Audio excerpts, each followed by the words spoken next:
ukumba pia upande wa abroad pia ni nani ambaye anaweza kukusaidia, because tunasikia kwamba after agent amekupeleka Arabuni, amekupeleka Lebanon, amekupeleka UK, amekupeleka US na nchi zinginezo, unakuta kwamba in case of any problem hakuna mtu wote ambao unaweza kumkimbilia.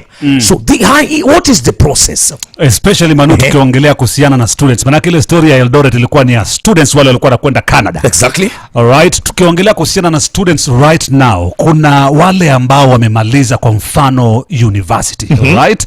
Undergraduate, wale ambao wamesoma wamemaliza pale, and you know kila siku na kila mwaka wana graduate. It's true. Wana graduate wanatoka. Na wakitoka ndio ile kitu ambayo Rigathi Gachagua alikuwa anaongea siku moja, akamwambia si kwamba akawaambia ukweli. Hakuna kazi. Akawaambia ukweli Deputy President kwamba siwezi kuwadanganya ati hapa mmegraduate kazi zinawasubiri. Hii Kenya ya sasa haiko hivyo. Hakuna kazi ambazo zinawasubiri. Lakini labda kuna nafasi ambayo ndio nakwambia Weta alisema unaweza kuipata ya kazi katika taifa la nje. Wewe ni mtu ambaye umesoma, umegraduate, uko katika taifa la nje, unaweza kuwa ukaenda kule ukapata nafasi ya kazi na ukaanza hata kama ni kazi ndogo, ama labda ukaenda kufanyia masters katika taifa ya nje, lakini ukifanya ile masters kule labda pia kuna kazi zingine ndogo ndogo unaweza kufanya hapa na ukimaliza labda ndo uingie katika kazi rasmi. So mambo kama hayo tuweze kuangalia pia katika Gumzo 47. Tusendike na Martin and Hali Wino uko, tuko na Bob Mwiti pale vile ambapo yeye ni mtaalamu katika maswali. Bob Mwiti, karibu sana katika studio zetu za Radio 47. Good morning sir. Asante brother, thank you very much. Mi naitwa Bob Mwiti and mi ni mkazi wa I live in the US. Okay. Mekuwa America for the last 14 years. What's up man nigga? Mi ni Meru halisi so sija change. Aya, au hiyo accent bado iko. Yetu ishangi. Simeyo anaona Kiraitu. Alikuwa huko anasomea Harvard. Lakini bado iko. Kabisa.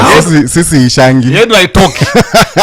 Hao wanatusumbuaga kwa wanaishigi US gani wakikuja hapa hiyo subji. How man. Si jani. Hiyo mimi siwezi. But I've been there for the last 14 years. I live in a city called Tampa, in a state called Florida. All right. So mimi nilienda huko tu kama mwanafunzi. So I tried to go abroad after I finished my high school. Yes. But apparently nikanyimwa visa mara ngapi? Mara 4. Nikijaribu. Initially I wanted to go to the UK. Ndio. Lakini sasa after those early disappointments za visa, nika shift my focus to try and go to the US. Okay. Now hiyo nilikuwa hata nimemaliza undergraduate already, so nilikuwa nimefanya BCom hapo Strath. Nikamaliza, alafu after hapo nikapata opportunity ya kwenda kufanya masters. Okay. Kaenda shule inaitwa Indiana University of Pennsylvania in 2009. Nika graduate with a master's degree in professional accountancy. Alafu toka hapo unajua venye mtu anaendanga majuu natafuta opportunities huko za job because it's a very costly affair for you to go there and study. It costs almost about 5 million Kenya shillings. Okay. So hata ukitoka huko kwenda kusoma huko lazima ujue, unajua this is more or less like an investment. You have to know, like for example, if I put in this investment of 5 million, will I be able to recoup it, whether it's on the other side or even back in Kenya, because it's not necessarily that you have to go and stay and work there. Okay. You know? Yeah, so anyways, I was able to graduate and get a very good job. In fact, actually, I found it a little bit of a challenge because ukienda huko kama student, lazima you have to figure out how to transition ndio uweze kupata kazi. Okay. Because if you go as a student, you're on a student visa. But then again, if you really want to work, then you have to figure out how to get that work visa. Which is usually a big challenge for a lot of African people. Because especially for example like in the US and if you're going there as a professional like I went yes, so you have, when you graduate from school, you have to find an employer who is willing to sponsor you for you now to be able to live and work there, for you now to transition from being on a student visa to actually living and working there. That is usually a big problem because when it comes to mostly, even I think even Kenya here, for a Kenyan company to hire a foreigner, they have to prove that hakuna Mkenya mwenye akona skills zenye huyu foreigner akonazo, and that's why you are hiring the foreigner. Same thing even with the US.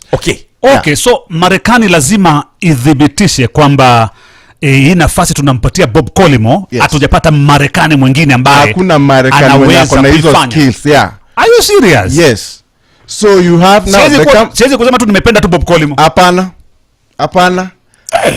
You have basically the company has to prove to the government that you have the skills. In fact, actually they have to even try to hire. All right. And they should not be able to get the person with your skills, and they should be able to show that. Alafu hapo sasa ndio file your petition, and that's how you are able now to get the right documents to enable you to live and work there after school sasa. Okay. Yes. Mimi ningelipenda kujua mengi zaidi, maanake vile vile pia kuna Wakenya ambao kwa hivi sasa wako kazini kule Amerika. Je, hiyo nchi Amerika kwamba iliprove kuna Amerika ambao wanaweza kufanya zile kazi ndio Wakenya wakapata hizi kazi, ama kuna njia zingine ambazo zinatumika Amerika kupata hizi kazi? Lakini kabla tufike hapa hivi, hujikumbuka pia ni director wa Kenya Airlift Program na huyu jamaa anakaa upande wa Amerika. Hebu tuanzie huu director wako na hii Kenya Airlift Program ni vitu gani tunazungumzia? So when I went to the US as a student, there's a lot of challenges that I faced. One of them was basically hiyo mambo ya visas, finding good schools, finding funding. It costs a lot of money to study there. Like I said, about 5 million Kenya shillings.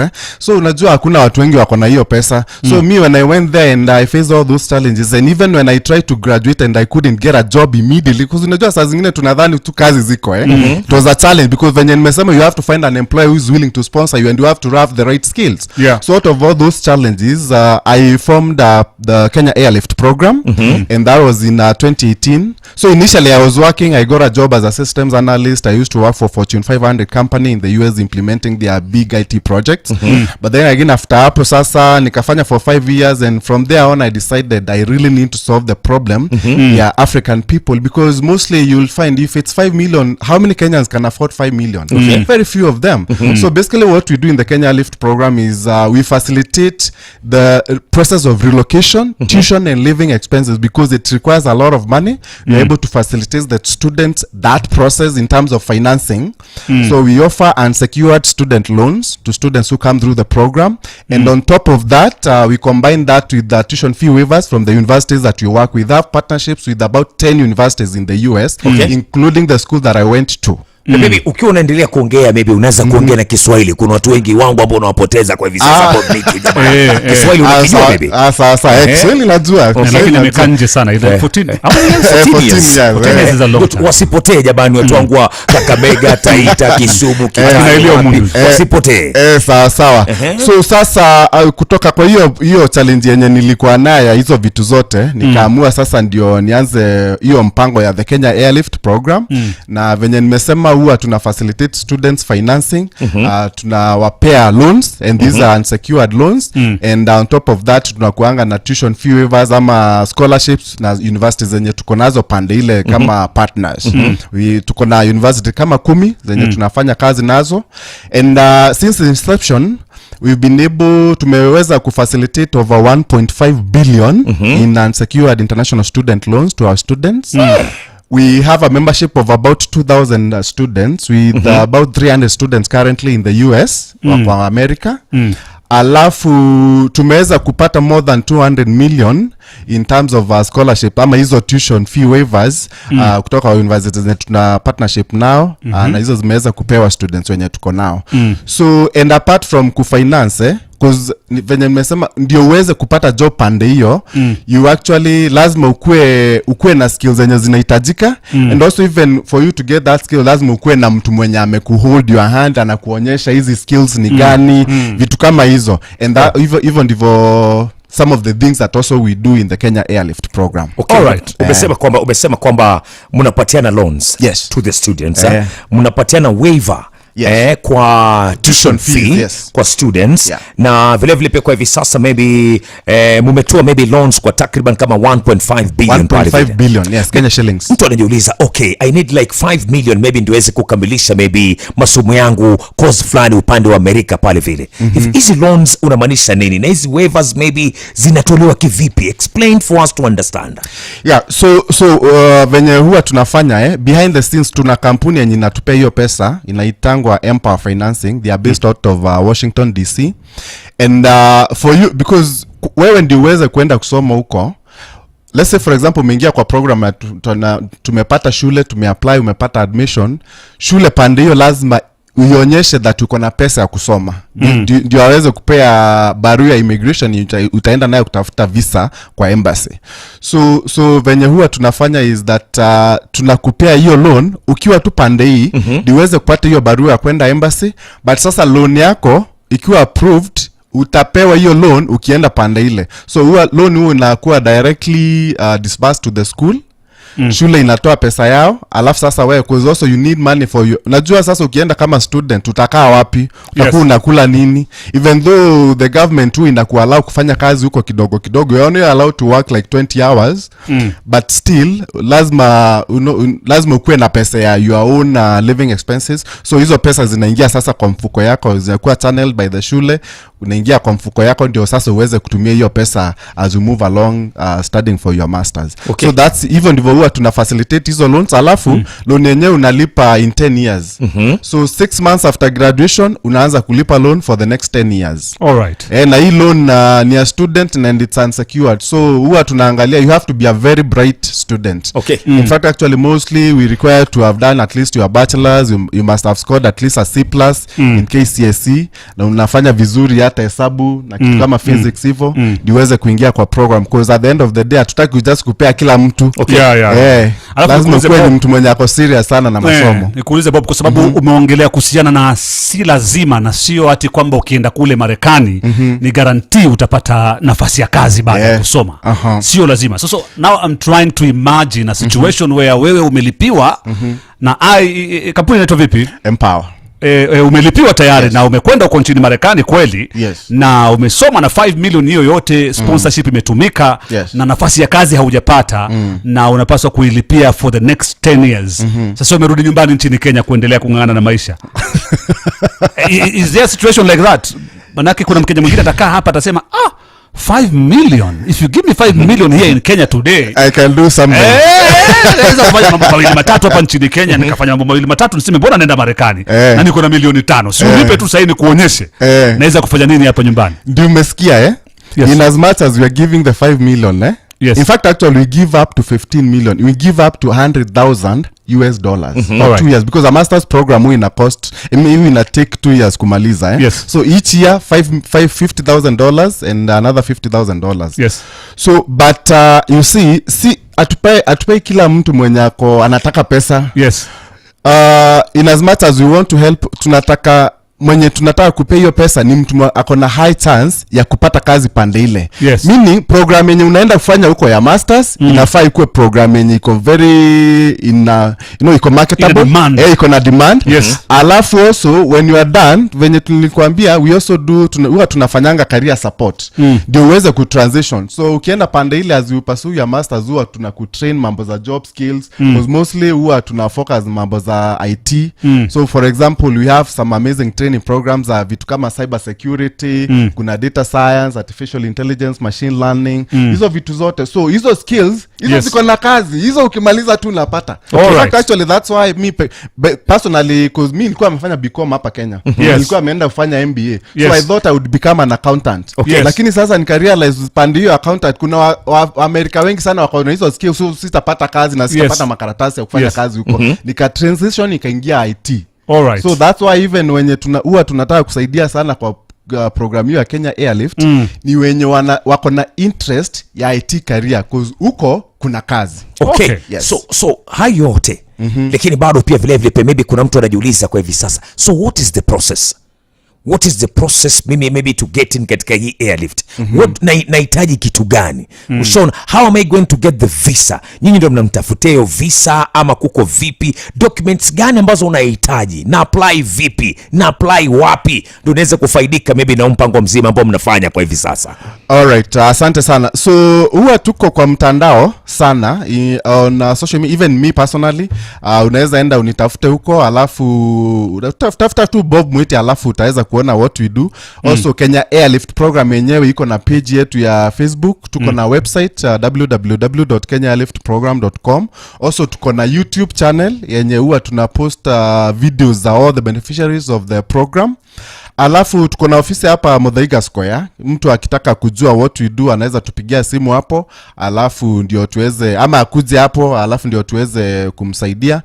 And huwa tunasaidia students wenye wako interested in studying in the US, although also tumeanza process ya kufanya pilot ya Canada. So hata kama wewe uko interested na Canada bado tunaweza kusaidia. And like I said, si kusoma tu peke yake na pesa yenye unahitaji kusoma huko, also ni mambo na kutafutia kazi once you are done with school. Kitu kingine nataka kujua, maana yote umezungumzia tu ni kulipa, ni loan, ni kufanya nini na kadhalika. Yes. Do you have a sponsorship? Maybe nyinyi wenyewe tu mnashughulikia mwanafunzi, mnasema by the way this mwanafunzi ni best, na sisi kama Airlift programs pia mko na hizo maybe hizo free sponsorship?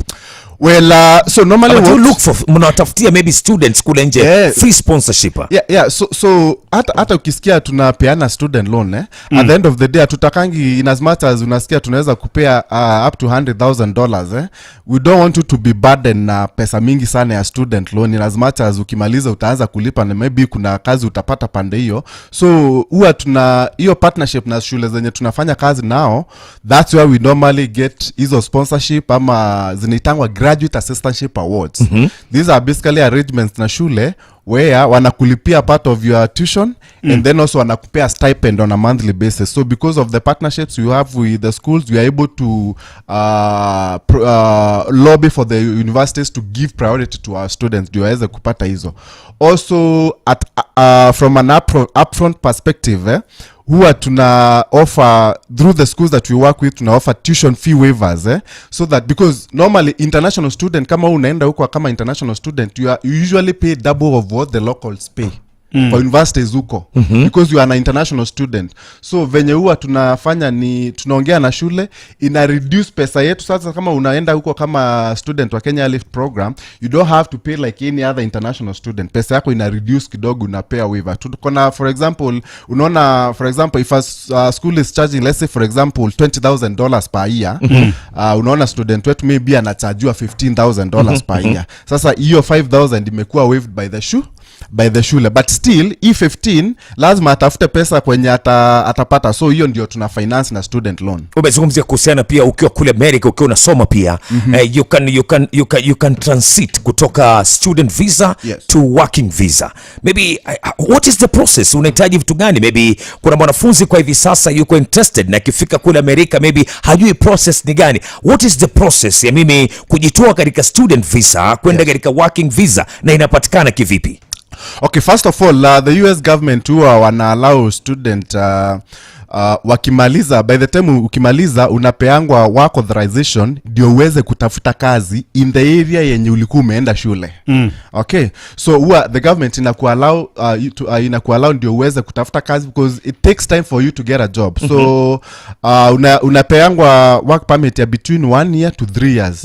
Within that timeline lazima sasa utafute kwenye utapata kazi, and hiyo kazi sasa hiyo kampuni iweze kusponsor iweze kufanya huko long term. Sasa kama for example I've been there for 14 years na nilikuwa shule huko for just the first 2 years. So from then nikapata hiyo work authorization ya 1 year. At the time nilipata ya 1 year because nilikuwa nimeenda kufanya MBA. But after that sasa ndio niweze kukaa huko for the next 10 or so years. I needed kampuni yenye itani sponsor ndio sasa niweze kukaa huko. Hizi ndio gani tunazungumzia? Maana unajua tena watu tunasikiaga unaenda kule utakuwa ukifanya kazi sijui kwa nyumba za wazee, kuosha sijui kina nani, kufagia barabara, sijui kuosha vyombo nyuma ama restaurant pale vile. Most jobs tunasikiaga kwamba kule watu wanajificha ficha tu ndio sonekane. Hizi ni kazi ambazo ziko clean ama bado ni zile tu za kujificha ficha zile watu tunasikia? You see kuna two types of jobs kuna hizi semi skilled, hizi jobs za kila mtu. Hizo ziko hata ukitaka kufanya. Mimi nilikuwa naosha vyombo na clean huko nikiwa student. Hata penye nimaliza tu before nipate kazi mzuri. Hizo ziko, lakini hizo nao huwa zinalipa like minimum wage. Kama huko kwetu for example Florida, minimum wage is about $10 an hour. So any job at least they are supposed to pay you $10 an hour. Hizo ni za kukatakata huko nyasi. Hako ni kama pesa ngapi ya 1500 Kenya. Na unafanya maybe like an hour. Na unafanya maybe 8 hours a day. So usually it's 40 hours a week average. That's usually the 40 hours per week. 40 hours per week. Uwezi endelea zaidi hapo. Uwezi endelea. Ukifanya hapo sasa ni overtime, maybe overtime it depends. Niko na nguvu ya kupiga 60 hours. Watu ufanya hata 100. Kwa hivyo next story tunasikiaga kwamba ati wewe bora ni nguvu yako tu unaweza kufanya kazi vile unavyotaka. Yes. Hizo ziko kazi mingi sana. Unafanya overtime, overtime inakuanga time and a half. Kama ulikuwa unalipwa 10, sasa any hours above 40 unalipwa 15. 10 plus another 5, so 15 an hour. But kama unaenda kwa kama professional kama mimi sasa venye nilienda umefanya master, usitaki hizi jobs za huku chini unataka job zile yenye unalipwa mzuri. So for example, I used to work as a systems analyst. By the time I worked for about 5 years in corporate, I was making $65 an hour. $65? Yes, an hour. I was never a manager or anything. Hiyo pesa bana. Sasa tu convert in Kenya money. 65, that's almost around 10,000. 10,000 per hour. Maybe 9. Okay. 9,000. 9 to 10,000 per hour. Na unafanya 8 hours. Okay. Nilikuwa nafanya 40 hours a week. So anyways, in short, in a month I was making about 1.5 million. Kenya shillings. Jamaa tu wa IT systems analyst. So hizo in as much as unataka kwenda huko, kama wewe unaenda huko kusoma, maybe unaenda hizo mambo za IT and stuff like that, you really don't want to transition life sasa uanze kufanya hizo jobs za $10. All right. Yeah, because in as much as even I was making 65, kuna watu, some of the people that I used to work with walikuwa na make like 100 an hour. An hour? Yes. Okay. Yeah. All right. Hizo skills nazo, hizo ndizo Americans hawana. Sasa hapo ndio unaweza pata kampuni ya kukua sponsored ndio uweze kuweza kufanya kazi huko. So let me ask you this question again, because is there a possibility ya student kwenda kusoma nje na akose nafasi ya kazi? Is there a possibility? Is there any student ambaye amepitia kitu kama hicho? It depends with what kind of work you are looking for. You know, like, because like I said, hizi jobs zingine ziko. Uwezi for example, even before I got your job yangu ya systems analyst, sikuwa nakaa nyumbani hapo na ngoja hiyo job. Nilikuwa nafanya hizi zingine. I used to work kwa restaurant, nafanya huko kwa restroom na clean huko, napata hizo minimum wage. So jobs ziko kama I mean, there's something to do. Okay. All right. Yeah, but maybe job yenye unataka ile poa kabisa, maybe that one you may not be able to have it kama una skills zenye zinahitajika. Okay. All right. 0793047047 tusikie pia maybe kuna mkeja kwa hivi sasa yuko na maswali angelipenda kujua, je, ni vipi the process of me finding myself in those country, maybe kutafuta opportunities kama ni job na kadhalika. And then tukirejea pia tuambie pia ni kitu gani kinaweza kufanya ujikute kwamba umekuwa deported very fast you as a student ukiwa upande wa US. Good morning Radio 47, habari ya asubuhi. Mzuri sana. Brian, shabiki mgeni. Karibu sana Brian, shabiki mgeni. Natoka OJ Nairobi hapa Ruiru. Asante sana. Swali lako gani Brian? So nataka kuuliza kama unaweza probably tuseme the qualifications za kwenda kusoma kwa majuu gani? Qualifications za kwenda kusoma majuu ni gani? 0793047047. Simu nyingine tena gani? Qualifications, nadhani qualifications zinaambatana na courses mbalimbali zile ambazo maybe zinapatikana upande ule. Good morning Radio 47. Hello. Hello. Good morning. Habari ya asubuhi. Hello? Ameingia mitini pale vile 0793047047 ama vipi? Swali lako ni gani pale vile? Good morning Radio 47. Hello? Mwashumbe. Yes sir. Mwashumbe. Yes sir. Nisalimie Mwakideo. Vipi my brother? Sasa ni hivi, ilikuwa na swali hili. Poa sana, ilikuwa ni hivi. Zile courses zile zenye market sana nje ni gani? Okay, courses zenye market sana kule nje ni gani? 0793047047 teke ama vipi? Lete maswali upate kujua je ni vipi, because tumekuambia kwamba leo the process of getting yourself abroad pale vile. Good morning Radio 47. Hello. Yes, Mwashumbe. Vipi bro? Yes. Tunaongea na nani? Kuna Evans. Evans, unasema namna gani ndugu yangu mkubwa? Nasema mimi najuzi IT, lakini when I need to go there, when nafanyaje sasa? Okay, hiyo pia ni the process pia anafanya namna gani. It's like people really want to go out of this country. They really want to know how to get out of this country. Inaonesha wazi, manake inaonesha hata ile idadi ya watu ambao wana apply for passport kwenda nje.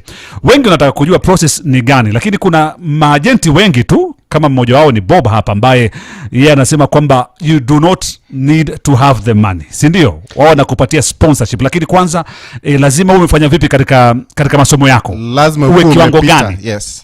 Lazima umepita masomo. Lazima uwe umepita, at least umepata C+ in KCSE, alafu umepata undergraduate at least a second class division. Inaweza kuwa second lower, but at least a very strong one. Na kama wewe umesomea mambo mengine tofauti, sio IT? By the way, you take anybody. Kila mtu unajua saa zingine when you talk about IT watu wanadhani technology ni ya watu wenye wanakona very technical background, but hapana, you see technology, it's in every sphere of life and the way the world is moving, we need people in all those areas. Unaweza kumlifanya media and communication, unaweza kulifanya maybe even Bachelor of Arts, but still there's some tech nini zinahitajika out there in the same field and you are uko. So we take just anybody. It's not just people who are having like tech undergraduate. All right. Vidokezo vya matukio kwa ufupi.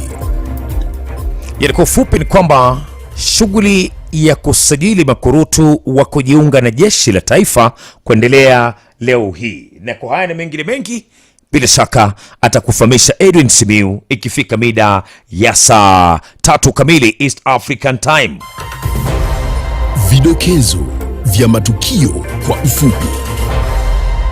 Tumerejea tena katika Gumzo 47. Tuko na Bob Mwiti ambaye ni director katika Airlift program, ambaye shughuli zao kubwa ni kusaidia wanafunzi hapa nchini Kenya kuweza kupata nafasi za kusoma kule upande wa Amerika. Tukiwa tunamalizia Bob, ukija kuangalia kwa hivi sasa kuna agents nyingi tu hapa nchini Kenya ambazo zinashughulika na shughuli ambayo unaifanya wewe mwenyewe, na unakuta kwamba shughuli yao tu ni wewe kuhakikisha kwamba umefika katika hiyo inchi. Ukifika katika hiyo inchi, it's like hawana shughuli na wewe tena. Matatizo ambayo atakukumba ni wewe mwenyewe ujisaidie. Haujui hata ni wapi utaripoti, passport yako mara sijui imeshikwa, imezuiliwa na kadhalika. Maybe kama mmenipeleka kule nje na nimepata matatizo, bado mna solve matatizo yangu ama ni vipi? Na kitu kingine pia ukiwa unaelezea pale, tuambie sisi kama student ukiwa Amerika ni vitu gani vile ambavyo hatufai kufanya, na tukifanya vitakutukuta kwamba tumekuwa deported back to the country immediately. Very good. So yeah, there is usually a lot of challenges kwa students. Ukienda pande ile, there is things that you don't know, a lot of information, and most of the time unaonanga most of the agents ni kazi yao tu ni kufacilitate wewe kwenda. Ukifika huko hata school fees ajui venye utalipa, and most of the people actually, so what normally happens hapa Kenya, and that's actually one of the reasons why we formed this Kenya Life program, ndio to solve your problem because unaonanga mtu huwa ana present akienda embassy for example, unaenda kama student una present bank statement, unasema uncle yako ndiye anakusupport kusoma huko, and yet hiyo pesa haiko. Unadhani utaende uanze, umesikia huko kufanya kazi, it's like maybe kama student una tu like $10, si pesa mingi, but hiyo pesa haiwezi tosha kukulipia school fees na mahitaji yako ya ya kila siku. So agent mwenyewe ashughuliki na hiyo mambo, anakutafutia sijui bank statement, unaenda embassy unapata visa fortunately, but ukienda huko una pesa ya kusoma. The moment you're on the other side na una pesa ya kusoma, they say you're out of status, meaning wewe ni illegal immigrant. So basically what it means, hauna makaratasi, hujaitikwa kufanya kazi huko, hata kama ulikuwa umepewa visa kama hata because mostly students who hapa Kenya unapewa visa 5 years, hata kama unaenda masters ya 2 years whatever, but as long as you are not in school, you are basically an illegal immigrant. Ukipatikana kwa wrong corner, umeenda unakuwa deported, unarudi Kenya. If you are lucky enough and you are able to stay there, bado utaweza kupata, hata kama wewe ulikuwa umeenda you are very sharp na uko na skills na kila kitu, but huko umemaliza shule na uko na makaratasi, uwezi pata job kwa kampuni kubwa na job mzuri. Utakuna pata tu hizi kazi za huku chini under the table za $10 for example. Kama hiyo job yenye tunasema like $65, uwezi pata. Kupata job kama hiyo you need the right documents and the right skills. So hizi ndizo changamoto mingi sana most Africans actually huwa wanapitia because of the fact that hawana mtu wa kumuonyesha how to go about the whole process, hata akienda pande ile na hata akimaliza shule pande ile. And that's what we cover in the Kenya Lift program. Yes, let me ask you Bob, kwa sababu watu wengi sana wanatafuta hawa maagenti kufanya nao kazi, kwenda nchi za nje. Ni kitu gani unatakana kuangalia ili kuchagua ni nani atakaye nisaidia katika safari yangu ya kwenda nje? Manake wengi ni wakora wako tu, wako wengi tu ambao wanabangaiza Wakenya tu, na Wakenya wanakwenda kule alafu mambo yao yanakuwa ni hatari. Wanatuitisha msaada, wao nichangieni nirudi, nimeenda kwa embassy, huyu alinidanganya, vile Manu anavyosema hapa. So ni vipi unaweza kujua mambo gani ya kuangalia ili kumchagua agent mzuri? Usually there's very credible agents out there, by the way. Yes. And venye unaweza ona agent mwenye ako credible, there's some certifications that also some of depending with which country you are taking students. Kuna certifications zenye some of these institutions kama zetu sasa agents wenye wanapeleka students, unafaa ukue uko na hizo certifications. For example, kama sisi Kenya Life program, we are certified by American International Recruitment Council. Those guys wanafanyanga audit our processes to make sure that we are actually following the right things. Integrity levels ziko juu. Because at the end of the day you all want to end up recruiting students na huko hata negotiate hizo fee waivers and a lot of things that we negotiate even outside of tuition fee waivers. So you don't want to end up recruiting students wenye si wazuri kuingia kwa hizo shule, because agent huku maybe analeta kila mtu sijui makaratasi sijui fake, you know, kitu kama hizo. So for someone to be able to identify that, ni ile tu kwenda kwa mtandao unaangalia, you do your due diligence, you do your research. We kama student usikae tu hapo ati unaitikia everything. Maybe tukao tumalizia for 5 seconds peke yake, niambie Bob, for me to survive kama student in US, maana vile unafanya unasema kwamba it is not a cheap affair, it is very expensive. Maybe to survive ile tu normal life, how much do I need? Well, for example, as a student ukienda huko, accommodation, a shared accommodation, students wetu huwa tunatafutia accommodation and all those, they don't have to worry. Like if you in the Kenya Life program, kazi yako ni usome. How much? Wenye utaenda, venye utafika, how much it will cost, all those things you've sorted. But living expenses, accommodation peke yake for a shared accommodation, it's about $500 to $600 depending with the city that you are in. Unajua ina depend state na city. So $500 to $600 hiyo tunazungumza. Sasa ngapi hiyo? Ni kitu kama 70,000 80,000 per month. Na hiyo ni shared. Hapo kuna room mna share, bathroom na mna share kitchen. Hujakula, hujavaa, hujafanya anything else, huja move. Hakuna kitu kingine, hiyo ni rent. So we're talking about 150,000? Well, per month? I mean per month, yes, around 150 to 200,000 to be able to survive in the US as a student. Sasa ukiwa na family kama yangu, uko na sijui nini, uko na mortgage, uko na gari nalipia, uko na watoto wanaenda shule, you need a lot. You need a lot. Yeah, but the good thing is kuna opportunities za kazi mzuri. So, are you advising Kenyans to go to US? Yes, I would see, in as much as well, we have opportunities here, but honestly, I've lived in that country for 14 years, and this is a country that there is opportunities and systems work. Kuna vitu, I've been in the country for the last 4-5 months, and nilikuja April. I was solving a few issues here there as a business. But mazi systems huku they don't work. Kama passport, for example, do you know we had a huge ya passports hazitoki. Tunaenda huko tunaambiwa we've become too many, na tunaitishwa like 10,000 Kenya shillings ndio tuongane kupata passport ya kila student. Sasa niambie, na tuko na student about 2,000 na tulipe an extra 10,000 Kenya shillings ndio tuweze kupata pass, na huyo ni mtu anaweka kwa mfuko yake. Bob, asante. Thank you very much. Tunaweza endelea na history mpaka